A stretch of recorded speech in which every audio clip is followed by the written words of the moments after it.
திருப்பத்தூர் அருகே கடனாக மதுபானம் கேட்டு தரம் மறுத்ததால் டாஸ்மாக் ஊழியர்களை பெட்ரோல் குண்டு போட்டு விடுவேன் என மிரட்டிய இரு வாலிபர்கள் கைது.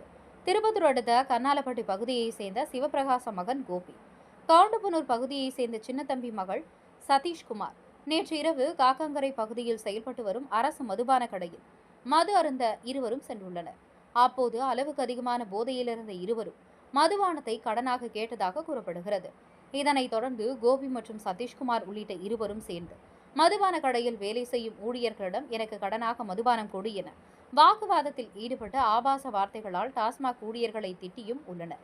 மேலும் மதுபானம் கொடுக்கவில்லை என்றால் பெட்ரோல் குண்டு போட்டு விடுவேன் என இருவரும் மிரட்டியதாக சொல்லப்படுகிறது. இதன் காரணமாக மதுபான கடையின் விற்பனையாளர் சிவானந்தம் கொடுத்த புகாரின் பேரில் கோபி மற்றும் சதீஷ்குமார் இருவரையும் கந்தளி போலீசார் கைது செய்து நீதிமன்றத்தில் ஆஜர்படுத்தி சிறையில் அடைத்தனர். மேலும் இரு வாலிபர்கள் கடனாக மதுபானம் கேட்டு பெட்ரோல் குண்டு போட்டு விடுவேன் மிரட்டிய சம்பவம் அப்பகுதியில் பெரும் பரபரப்பை ஏற்படுத்தியுள்ளது. திருப்பத்தூர் செய்திகளுக்காக சி. ரமேஷ்.